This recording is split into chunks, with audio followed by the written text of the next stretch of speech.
And I remember them asking me if I wanted prayer, and I said sure. I was desperate, and so I ended up getting down on my knees in a desperate state and just opening up my heart. And they prayed for me. They laid hands on me, and this is where I encountered God in my low place. This is how I encountered God as a Baptist. I was so emotionally beat down. I was so drained. I came to a place of just basically, I can't do it anymore, God. I can't.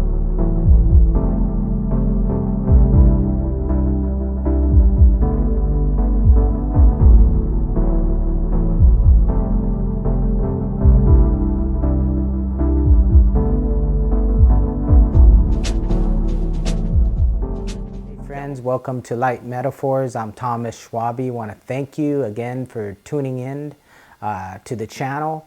Today I'm going to share about how I encountered or experienced God as a Baptist in a Baptist church.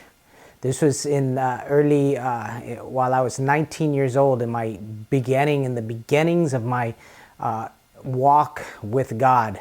I came out of a background of drug addiction and a lot of bondage, internal turmoil, just uncontrollable thoughts, just pent up pain and trauma, emotions, just stuffed up inside me, which I've shared a little bit in the past regarding that area, and how God took me through a few years of doing some deep cleaning, deep delivering, deep setting me free of internal bondages tied to the past, just suppressed pain and trauma. And during that early time, at the beginning when God began to do that, I was the very first church I ended up in prior to thinking a Mormon church was the church I was supposed to go to. That's a whole nother story. I did eventually come away from that. I almost got baptized through a Mormon church. I didn't know the difference, but through God's guiding hand, He guided me into a Christian church, although it was a Baptist church. And God didn't care whether it was a charismatic church or a non-quote charismatic church, but it was a Baptist church. And that's where I got my beginnings, where I came to this church in West Los Angeles, and I came in just full of turmoil, full of emotional bondage and mental bondage. I had so much struggle, internal turmoil and struggle during that very first season of my life in God, and I walked with this day in and day out in pain. I went to this Baptist church. It was my dad that let me know about it, and through a friend of his who attended, and I went there after nearly escaping becoming baptized at the Mormon church. And while I was in this church, it was like it seems like I was the only person there that had issues, a lot of issues, and the majority of the people were older. There was a very small handful of people that were my age, and I did meet, out of that whole time that I was there at that church, I did meet one elderly man who I got to talking with and developed a little friendship there while sharing and being vulnerable. He could relate to me, and he was able to sympathize and share and pray for me, which helped a whole lot, and it was during that duration of time, just things were getting surfacing within me. It's almost like the entrance of God's and Spirit, and the control of God's Spirit in my spirit began to drive out this darkness. It was almost like, God is described as a consuming fire. So as the consuming fire was in me, He was ready at that moment to start consuming within me everything that had to do with hurting me, everything that was hurting me, everything that was keeping me in a bondage, in a mental and emotional struggle. God was so passionate and so set to liberate me and set me free that He was beginning to consume that stuff. And the saying about how gold is purified, it's purified in the fire, so that the intensity of the flame of the fire starts to cause the gold to refine the gold, so that the dross begins to come out of the gold. Well, God was bringing the dross out of my soul, if you will, out of my mind, my will, and my emotions, in that area that it was, these things were locked in. You know, trauma is like, it's locked in memories and pain with corresponding emotions. There's so much of that inside me that I just struggled day in and day out for the first few years of my life.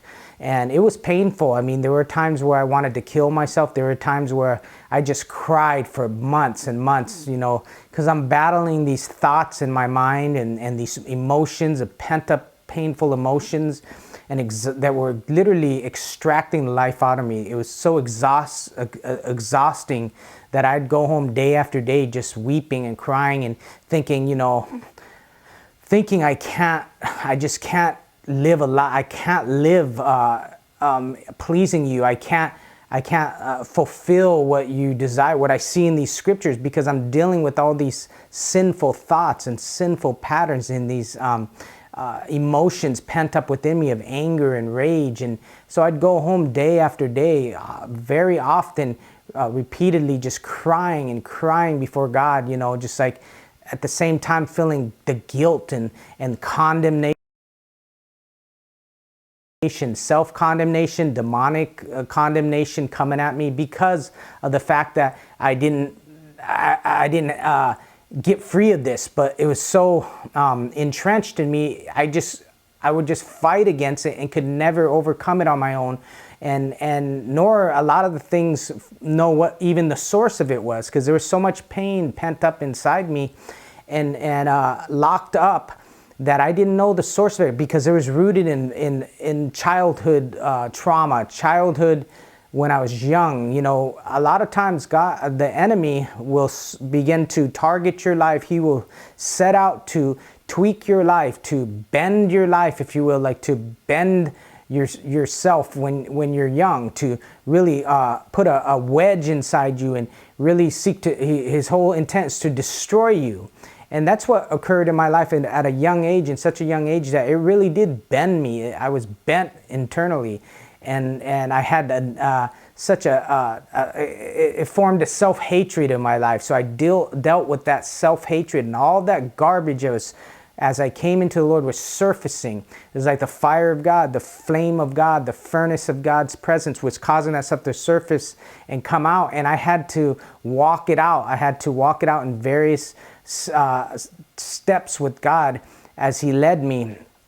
And so these things were, you know, as I walked down this journey, it was very overwhelming. It was exhausting. It was sapping my life, and it would cause me to constantly go home in total utter weakness and utter failure, and I would have two things coming against me. I'd have, you know, the bombarding thoughts of condemnation. I'd have the voice of the enemy saying, you know, look at you, you need to deal with this, you need to deal with that. You're basically, God's getting fed up with you. Isn't that funny? You know, one of God's characteristics of who He is, love, is patience. God is very, very patient. But just the fact of that voice coming into my mind, almost pressuring me, driving me, making me think I had to get healed, driving me with the pressure, with the that impatience. It's like, get it done now. You need that voice, that impression, that voice would come at me. And then on the other hand, I'd feel like I'd realize I don't know what to do.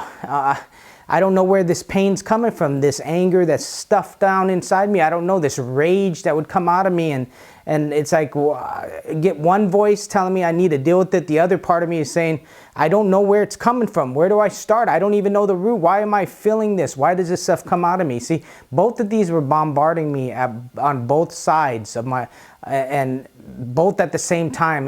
And just the fact of the pressure, the driving, and the impatient voice that was really driving, just that in itself is a reflection not of the fruit of the Spirit. In other words, God's fruit.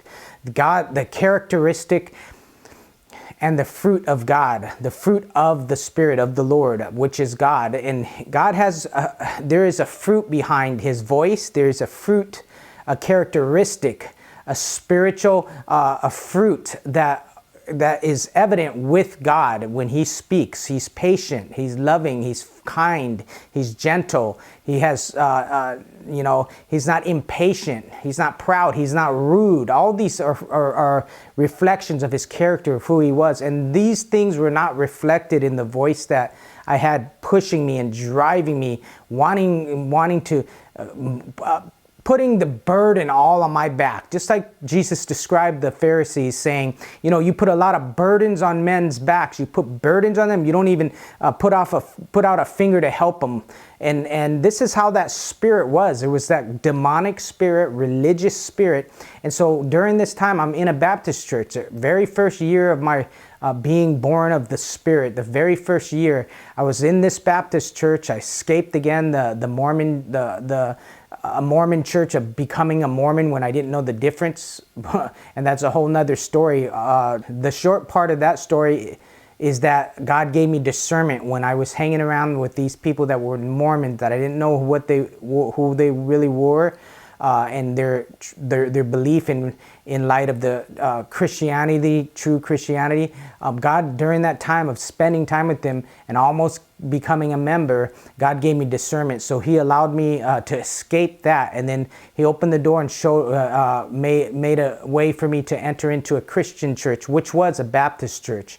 And so that's where during that time, I was still going through all this pain and this internal turmoil and suffering mentally, emotionally, day in and day out. But I was still going to this church, and again, there were people. Eventually, I met up with a few of the college people in this Baptist church, and they were people that I could relate to. They were near my age. Some of them were near my age, and I started intermingling with them and communicating. And I joined a college group, and I was desperate. I was in a lot of pain, and I would share.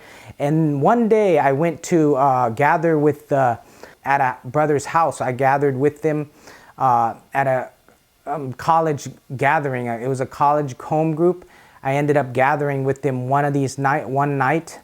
And during that night, we had a group of people there in the living room, and we all broke up in sections and for prayer. So I ended up connecting with two individuals, and I went into a bedroom.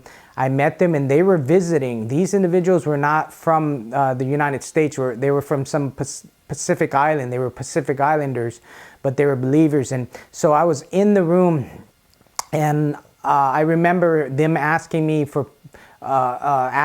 I wanted prayer, and I said sure. I was desperate, and so I ended up getting down on my knees in a desperate state and just opening up my heart, and they prayed for me. They laid hands on me, and this is where I encountered God in my low place. This is how I encountered God as a Baptist. I was so emotionally beat down. I was so drained. I came to a place of just basically, I can't do it anymore, God. I can't live pleasing to you. I had an expectation in my mind that this is how I should be before God, and I knew what the scriptures described for a Christian, the life of a Christian, and I just couldn't, with all this battle, emotional battle and mental battle and turmoil, and trying to please the Lord and not being able to. It was like I tried till I died. I was in a place where it was almost like I died. Scripture talks about taking up your cross daily, and that applies to different areas of our lives where God wants to bring us in a place of a crucified life in experience. In other words, areas where we're trying to do something, we're trying to overcome something in our own self, we're trying to be healed, we're trying to live righteous, we're trying to be holy. All these things have to come through the cross until we die, because it's only in that place of desperateness, that place of giving up, that place of realizing we have no confidence in ourselves to be able to live, quote, the Christian life. We can't even live the Christian life on our own. Jesus himself said, apart from me, you could do nothing.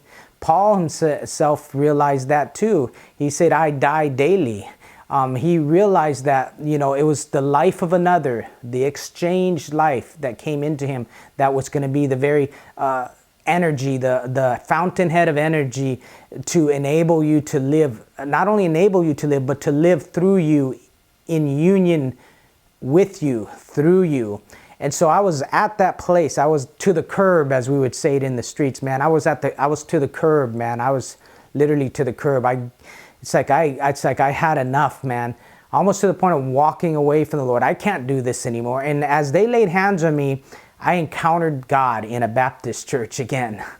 I encountered God in a Baptist church. I experienced God in that living room in a Baptist church. So these brothers laid hands on me, and as I was on my knees and they laid hands on me, I remember getting up, and as soon as I got up, I literally felt the presence of warm oil just fall down from up there somewhere, slap on my head, and as I was standing up, I could feel this warm oil start to slowly drip down me as I'm standing up, and as it dripped down me, so did all the weight, the heavy weight, the sense of exhaustion, the sense of feeling distant, feeling like I'm a failure, feeling like I didn't live good enough, the sense of feeling like I failed God again and again, and the sense of feeling distant from the Lord, the sense of feeling rejected by the Lord. All that stuff began to melt, literally wash off me. And I could feel this. It was like warm oil. Again, it slapped on my head and it slowly melted down as I stood up all the way down to my feet. And I just sat there like, what was that? Like I'm going, whoa, wow, man. What's going on here, man? I had a smile on my face. I had a big smile on my face. I'm just amazed. I'm just, I'm like awestruck. What in the world is this happening to me? And I knew it was something beyond the natural. And it was an encounter with God in this bedroom. And as we got up, they asked me how I was doing. I told them, wow, I don't remember exact words because it's so many years ago. I was 19 years old. And I don't remember what I say, but they knew something happened. And so we left that bedroom, went into the living room. And when I stepped out of that room and I saw everybody gathering in the living room, it was like seeing through a new pair of eyeballs life. And I was like, wow, that is incredible, man. And my whole demeanor changed, my outlook in life change. I knew something, that God was there for me. I knew that I knew because of that encounter that God was for me and that He still loved me. He never stopped loving me, but in that state of mind and emotions I was stuck in and battling in, I many times I wondered if God was even there. Again, I felt God was impatient with me. He was fed up with me because I was still struggling with all this struggle. And that was all a lie. That was that lying devil, the lying religious spirit pressuring me. And it was all based on a lie. It was a voice that wasn't the voice of the shepherd who leads, but it was more the not a shepherd. It was that which was driving me. It was like a pharaoh, like, get it done. And I'm trying to do stuff, and then the weight comes heavier. Give them more bricks. Double up the bricks. And that's the religious spirit, friends. Recognize that. My yoke is easy, Jesus said, and my burden is light. That's the character and the heart of God, the true heart of God. We must understand and become aware of the character of God, and it's revealed in the scriptures. We can understand and judge something as to whether something's is of God or not. God is a shepherd, and He cares for His sheep. He feeds His sheep and He leads them. He doesn't drive them. He's not a slave driver. So that encounter that night, I left that night in that house and I drove home just literally praising God and whistling. Like I hadn't done that for, this was within the first year of my Christian walk. I hadn't done that very much, very rarely, The first few weeks and months was a lot of crying, just gratefulness and crying coming out of the dark, knowing that God had mercy on me coming out of the darkness. But little did I know that after that initial eye opening of my eyes, I would have to go through a process of God being the refining furnace inside of me, burning away the very thing that was hurting me. And that God was just set like flint to deal with that stuff, because he didn't want me to be suffering like that. He did not want the enemy to take advantage, and so he was working hard at letting those things rise up within me, and through a process of time, allowing his leading to guide me in freeing me up and healing me of those emotional traumas and pains that were locked up within me. But that was the first initial encounter that I had with God, where I actually experienced God in a Baptist church, not a charismatic church. I wasn't into the quote spiritual gifts. I didn't know nothing about those. All I knew is I was straight out of the basket of hell, if you will.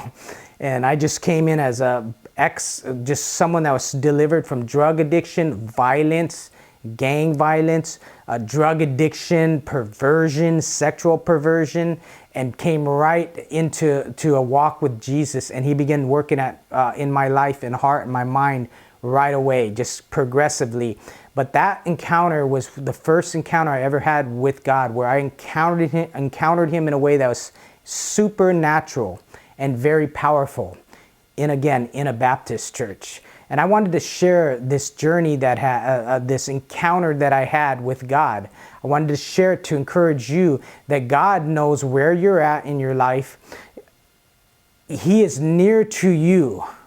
He is near to the brokenhearted. He is near to those who have just literally exhausted themselves, who have just fallen on their face and say, God, I can't do it no more. Those who feel like God's so far away from you, and you don't even sense his presence. You don't even realize, don't even believe if he's even around or even cares.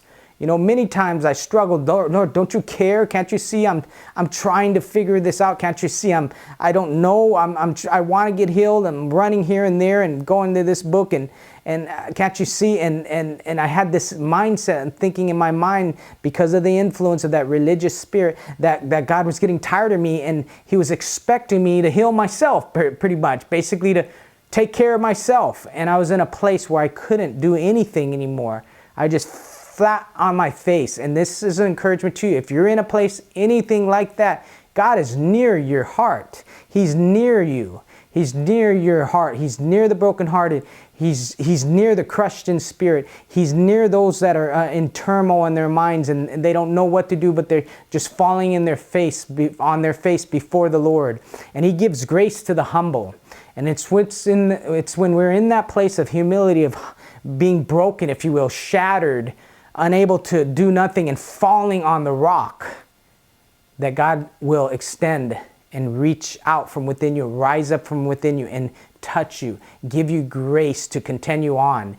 And he who began this good work in you will be faithful to complete it. And that's what he continued to do progressively in my life. I wasn't completely healed or restored or delivered in those areas of my life instantly, but I had such an encounter that was set deep within me and cemented within me a knowledge, an experiential knowledge that God was for me. Even if I had all these thoughts and imaginations, these painful, stuffed up rage and anger within me, that God was with me, that God, the truth is he loves me. He's touching me in such an incredible way. And that laid, a heavy foundation by which God would continue to build on. And so I want to encourage you, friends, that again, whatever you're going through in your life, mentally, emotionally, you're exhausted, you're burned out, you've given up, you've fallen on your face, you are in the best place you can be, in the sense of you are ready, you're in a place where you're open to receive, because you have nothing you can do. You have nothing to give but just an open heart and a broken self. That is the place where grace and God meets you at that point. And he was always there with you, but as long as we're still fighting and trying on our own, we're all basically getting in the way. And so God has allowed us to come to a place of desperate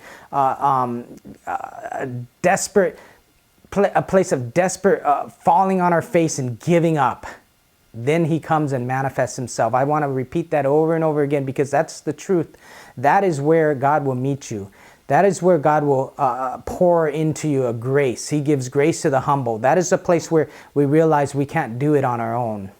So I want to bless you, friends. Thanks for tuning in to Light Metaphors. I hope you're encouraged in hearing this. And may God continue to reveal himself to you progressively, here and there, in many different ways. He's there with you. He wants you to become aware of that. He wants to and will progressively reveal himself to you in such a way that you know his, quote, character, that he is the same yesterday, today, and forever. He doesn't change like shifting shadows. If he loved you in the beginning, it's not that we even loved him first, but he loved us first and gave himself to us. So he's never shifting and changing his mind, shifting like shifting shadows. You know, he's the same. He's the same before, yesterday, today, and forever. And he's going to not stop loving you regardless of your performance, friends. God bless you.